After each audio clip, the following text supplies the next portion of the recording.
that the cost of insurance has gone up in a significant way. It's not just a small line item anymore. In fact, in some places, we're hearing increases of 200, 300%. And this can put an owner in a very difficult position. So insurance, the availability of insurance, and financing, those are probably the two biggest issues the industry is facing today.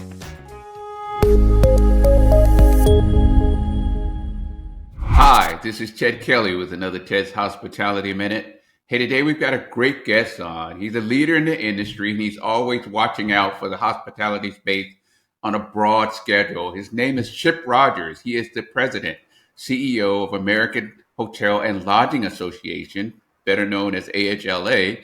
And he's going to come on and chat with us a little bit about the state of the industry, things that's affecting the industry, and things that we need to keep in front of us on our radar. Hey, Chip, how are you? Ted, it is always good to be with you, and thanks for having me back. Always a pleasure to have you because you're always so informative and you're kind of like the watchdog for the hospitality space. I mean, you're always out there in front and you're keeping the issues, on a national level for all of us to kind of make sure we're ringing the bell on our local representatives to make sure they're supporting us. Yeah, it's so important. I mean, I ask this question. I've been doing this for 15 years, asking people one simple question, and no one ever gets it wrong. So I'll throw it out to your audience as well. The question is, do you believe over the next 10 years that government is going to become smaller, less intrusive, and less influential or impactful on your life or your business? And no one, everyone agrees with that. They know government's getting larger. So the question is, from the hotel industry, what are we doing about it? Are we going to sit on the sidelines and just say, do whatever you want to do, make whatever policies you want to make, and we'll just work with it? Or do we proactively get involved to do the two things that we do at AHLA every day, which is to protect and promote our industry? And when we're united, when the entire industry comes together, we have an amazingly powerful voice. When we're separated, when we're not worried about certain policies or not informed about certain things, then that's when danger happens. And so we like to stay ahead of it. You see me out giving these type of speeches and these type of at events and doing podcasts and webcasts all the time, really just to spread that message is let's stay united. We'll help craft the message. We need everybody behind us, and then we will protect and promote the industry the best we can.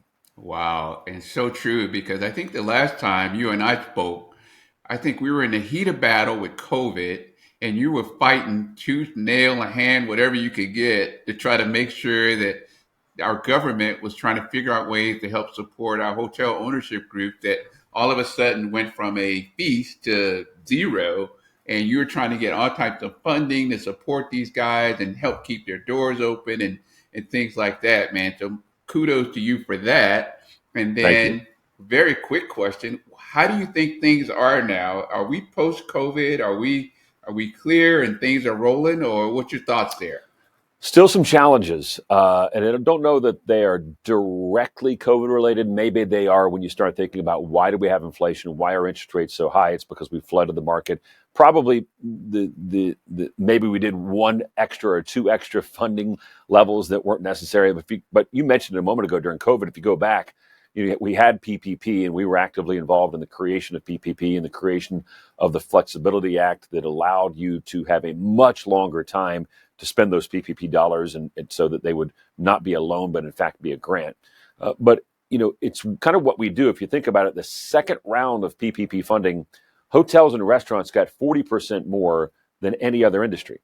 Now, the reason we got 40% more is because we lobbied Congress. It wasn't like Congress just said, hey, you know what, let's just give hotels 40% more. No, we explained to them day after day after day how much our industry had been hurt and what type of help we needed. And they responded by allowing access to more PPP dollars. So that's a really good example of kind of what we do. But as we look at where we are today, a couple of things that I think about, and these are the things that occupy my mind every day.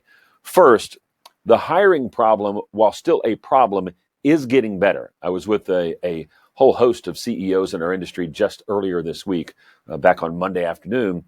And we were talking about that hotels are not having nearly the problem they had in finding people. Now, retention is still a challenge, no question about it. But the number of people coming back into work has improved dramatically. Not to where we need it to be, but much better than where it was. Two things that I think are really on the mind of operators right now. One, interest rates. Anybody that has debt that needs to be refinanced is looking at a whole different world than the last time you financed it. Because as you know, debt service is one of the single biggest items that you will ever pay as a hotel owner. And recognizing that you're going to have to finance that debt at probably twice the rate that you had just 4 to 5 years ago, that is very problematic. It's also why transactions in the hotel industry have significantly slowed. That's not a good thing. You want transactions to accelerate so that hotels are being put to their best use and with an owner or a new owner that really wants to take them in a different place. So that is one thing that is causing some serious challenges. The second one is something that hasn't been on the radar, forever, but it is now, and that's the cost of insurance, especially in places on the coast. So whether you're in California, or whether you're in Florida, maybe some of the places in North Carolina, you recognize that the cost of insurance has gone up in a significant way. It's not just a small line item anymore. In fact, in some places, we're hearing increases of 200, 300%. And this can put an owner in a very difficult position. So insurance, the availability of insurance, and financing, those are probably the two biggest issues the industry is facing today. Wow, wow. And there's another one that I want to ask you about. But before I do, I want to give a shout out to our sponsor real quick. This episode is being sponsored by RecoverIT. If you've ever experienced a home fire, a tornado, or hurricane, you know how easy it is to lose everything overnight. Well, the RecoverIT app, the new app that allows you to record everything in your home, store it in the clouds for easy retrieval should disaster ever strike. Now you can recall everything in your home, your valuables, your jewelry, your heirlooms, and you're in a better position to settle with your insurance company should that happen. Check out RecoverIT today. If you click the promo code on the screen, you'll get a 50% discount. And as usual, we always ask all of our viewers to please like us here on LinkedIn, subscribe to our YouTube channel, and this episode with Chip you'll be able to catch also on Spotify and Apple Podcasts. And as always, we appreciate your comments and feedback. But Chip, let's talk a little bit about some other activity that's going on. I think this Joint Employer Act. I read something about that, and I was looking at it, and I said, "Man, that's a good question for Chip because I'm sure he's probably all over it, and he can tell us a little bit about what's going on with that." Well, you know the saying, an answer in search of a problem.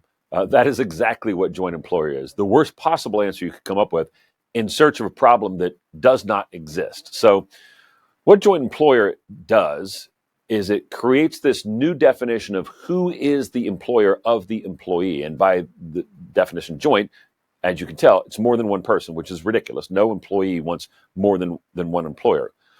But it really applies almost exclusively to the franchise model. So whether it's a restaurant, a hotel, a haircut place, a muffler shop, this theory that has been created by the National Labor Relations Board says that a franchisor and a franchisee jointly employ the employees of the franchisee. Now, anyone in the franchise business realizes that is ridiculous. And you ask yourself, okay, who wants this? Like, why would they even come up with this? Because franchisors don't want it. It's a nightmare for them. Franchisees don't want it. It's a nightmare for them. No employee has ever gone to the federal government and said, you know what? I got one boss. I'd really like to have two. So there's none of the interested parties want this to happen. So who does want it to happen? Organized labor. Now, why does organized labor want it to happen? Well, right now, if I want to unionize your Starbucks or your McDonald's or your Marriott hotel, I've got to go to that individual business, that workplace, and I've got to convince the employees in that workplace that being in a union is better than not being in a union. That's the way it's always been. Under joint employer, though, if all the employees in the entire Marriott system or all the employees in the entire Starbucks system or McDonald's system are jointly employed by the franchisor as well, well, then I don't have to go store by store. I can just unionize everybody at once, which is exactly what they want to happen. Now, in most major markets, taking a hotel, and this is why it's so important, taking a hotel from a non-union property to a union property represents about a 30% loss in value. So think about it from an equity standpoint. I'm an owner. Maybe I have 25%, maybe I have 30% equity in my property. The rest is debt. Hotel goes unionized. Now, all of a sudden, all of my equity value has been wiped away. It is gone. So you understand why we're so adamantly opposed to this. Again, it's a solution, bad one, in search of a problem, because nobody that's actually involved in this system, franchisor, franchisee, or hotel employee, is even asking for this to happen. Wow. Wow. So, really, if nothing else, the call to action from this episode is that we need all of our local hotel owners contacting their local representatives to let them know that they're 100% against this. Yeah, what we really need more than anything is contact your U.S. senator, particularly if you're in a state that has a Democrat senator. Now, we have bipartisan legislation, Republican and Democrat, in the Senate that would get rid of this, but we've got to have 60 votes. All the Republicans are in favor of getting rid of it. Joe Manchin, Democrat from West Virginia, is also in favor of getting rid of it. We got to have 8 or 9 more Democrats to join this. So you need to call, if you have a Democrat senator in your state, call them and say, look, I'm a hotelier. I'm a franchised hotel owner or operator. You're going to literally destroy the value of my business. Please do not do this. If the local union wants to unionize a hotel, go to the hotel, make the case to the employees of that specific hotel. If you can't do that, then it shouldn't be a union shop. If you can do that, then it should be a union shop. This isn't about whether you make the case well enough. This is about protecting the individual franchisees and the franchise itself from what could be a massive destructive force on the industry. Wow. That's amazing. And that's, again, kudos to the AHLA for keeping this issue out in front on a national level, because a lot of times some of us, as smaller guys, we're in our own little world with our day-to-day stuff, and we're just trying to make sure that things are moving in the right direction in our own little backyard. We're not looking up all the time and saying, hey, what's going on this with this issue? So again, kudos to the AHLA group for keeping that out there. Are there other issues, Chip, that we need to be aware of that keep in front of us on our radar? Well, the industry's wrestled quite some time about the explosion of short-term rentals. And, we have always had the position that short-term rentals are part of the lodging industry. We represent the lodging industry. So that's perfectly fine. In fact, many members of AHLA are actually in the short-term rental industry. Marriott Hotels, for example, does short-term rentals. Choice Hotels does short-term rentals. Sonder, who only does short-term rentals, is a member of AHLA. So these organizations, these companies have done it, and they've done it the right way. Unfortunately, there are some in the short-term rental industry that want no regulation at all. Now, if you live in a local residential neighborhood and a hotel came in and said, you know what, we're going to tear down the house next door to you, and we're going to build a hotel there, and you're just going to have to live with it. The noise, the guests, the traffic, you're just going to have to live with it because it's private property. We should be allowed to do whatever we want to do with private property. That is the position of those who want no regulation. And so what we're saying is that no, residential areas in neighborhoods should be residential. Commercial areas can and should be commercial areas. However, even in a commercial district, you should play by the same rules. If you had a Hotel A on one corner and Hotel B on the next corner, and Hotel A had no regulation whatsoever, no fire and safety, didn't have to worry about collecting taxes, didn't have to worry about construction requirements for building the building, and then across the street, Hotel B had to do all of that, who's going to be in a better position economically? Who's going to be in a better competitive position? Clearly the one that has no regulation. And so therefore, if you're going to enter the hotel industry, the lodging industry, and compete with lodging across the street, just play by the same rules. It really is that simple. Now, people think about some of these short-term rentals, Airbnb, for example, as just some mom and pop renting out their unit. That's cute. That's the way it was 15 years ago. That's not the way it is today. Most of these rentals are owned by large corporate interests, generating tens and hundreds of thousands of dollars per year per unit. Those are businesses, and that's okay. We celebrate businesses. We encourage businesses. Just play by the same rules. Have a level playing field with your competition. Yeah, that definitely makes sense there.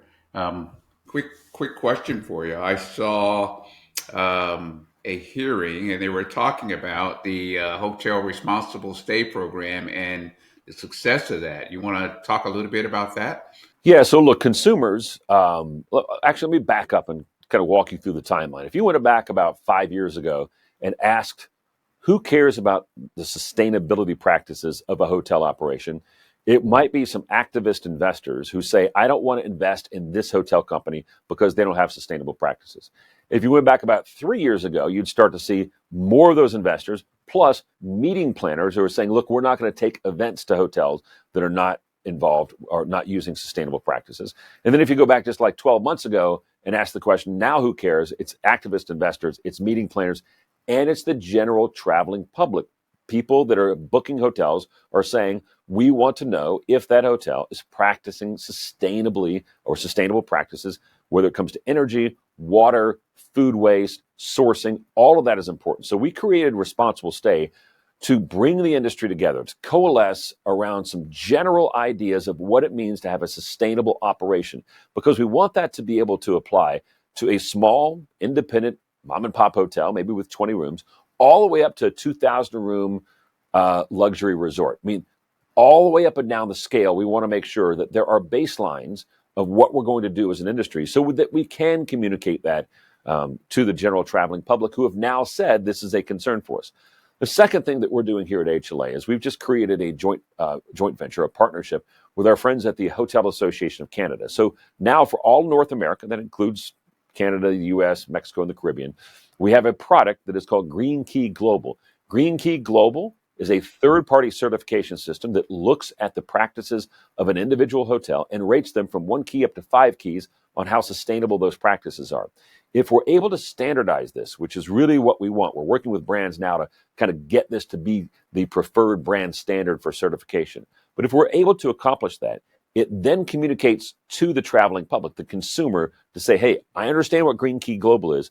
I understand it's applied to all hotels. And now I can compare Hotel A to Hotel B. That will encourage both hotels to continuously up their game when it comes to sustainable practices. We think that is important. We think we can move the industry in a very positive way towards a more sustainable operation if, in fact, we can have a standardized third-party certification, which is what we believe Green Key Global is.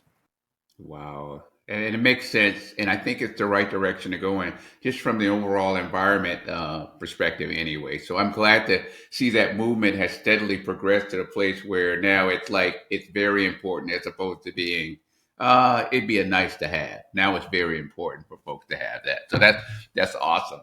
Um, THM viewers, this episode is being sponsored by RecoverIT. If you've experienced a home fire, tornado, or hurricane, you know how easy it is to lose everything overnight. Well, RecoverIT is a new app that allows you to record everything in your home and store it in the cloud for easy retrieval should disaster strike, versus you trying to recall all of the household valuables and jewelry and heirlooms in your home. And it allows you to settle up with your insurance company a lot faster. Check out RecoverIT today and use the promo code on the screen to get a 50% off discount. And as always, we always like to remind our viewers, please subscribe to our YouTube channel, like us here on LinkedIn, and this episode with Chip will be available on Apple Podcasts and Spotify, and we always appreciate your feedback. But Chip, talk a little bit about 2024. What do you think 2024 is going to be like for the hospitality industry? I think we'll continue to see maybe a stabilization of the leisure travel. I think we're probably where we're going to be for quite some time. That pent-up demand has been exhausted, so we're going to be back to normal rates there. I think you're going to continue to see group improve. In fact, you could say small group is already back to where it was, if not better than 2019. And large group continues to improve each and every day. It's always important to remind people some of these large citywide conventions take 3 to 4 years to plan, and so they're all coming back online. So all of that, I think, is really good. I still have concerns about inner city business travel. We need people back in the office. I'm sitting here in Washington, D.C., our nation's capital, and all of the government employees aren't even back yet. Simple things. Somebody was mentioning to me the other day, trying to get a simple patent approved or trademark approved, actually. And they're like, well, the trademark office, no one really works there anymore, so it's 10 times longer than it used to be. You know, our federal government needs to get back to work. I mean, this is a joke. The pandemic's been over for quite some time. I recognize if you're a federal government employee that maybe the standards are different than private sector, but you know, you're getting paid, get back to work, get back in the office. The administration needs to demand people to get back in the office. And that will help our inner city hotels, not just here in Washington, D.C., but other places as well. And so I think the trend is going back towards where we were. If you were to say, will 2024 from a adjusted for inflation RevPAR standpoint be as good as 2019? It'll probably be very close. Now, this is all regional, depending on where you are. Look, there have been major shifts in businesses. There have been major population shifts just over the last 5 years. If you look particularly around the Southeast, there was a great Wall Street Journal article the other day that said the Southeast has much greater business activity than the Northeast does. So the world has changed. Our country has changed. And so depending on where you are, things are probably much better than 2019. But if you're in Minneapolis, if you're some of the places in the Northeast, if you're on the West Coast, San Francisco, Portland, you may still be struggling. So the recovery really depends on where you are. But in general, if you took everything and put it together, 2024 should be at least as good as 2019, even on an inflation-adjusted basis. Wow! And if we could get the interest rates to come down a little bit, probably things would be a lot better faster, right? Yeah, that's helping a lot. I mean, as I mentioned a moment ago, the exchange of properties, whether it's residential real estate or commercial real estate, but particularly in our industry, is a good thing. You want there to be velocity of exchange. You want someone to look at a property and say, you know what, I can make it better. I can make it perform better. I can fix it up. And when you have high interest rates that are preventing the sale of property just because of the interest rate, that's not a good thing. And so we definitely need those to come down to get that velocity moving again. Right. Yeah, that is awesome, man. Well, Chip, it's been great speaking with you today. I mean, I always love catching up with you and kind of getting a view from the top, and you kind of dropping the tidbits on the things that we have to keep on our radar, even though we've got our own little kibbles and bits that we're working on down here in a low level. You always seem to bring the national perspective on things that's affecting the industry as a whole, and I think that's great for our viewers, and I think that's great for our industry. So we appreciate all the work that you and the AHLA does. And obviously, I leave the door open with you all the time. So if you ever want to come back, you just let us know, and we'll have you back. I will do so. And Ted, always good to see you. Enjoy your holiday season, and thanks for all you do for our industry. All right, thank you too. Hey, this has been another Ted's Hospitality Minute. Please remember to like us on LinkedIn, subscribe to our YouTube channel. And this episode with Chip will be available on Apple Podcasts and Spotify. And as always, we always appreciate your feedback. You guys have a great day, and we will see you next time. Ted's Hospitality Minute is sponsored by RecoverIT. Don't wait for disaster to happen to wish you had done this.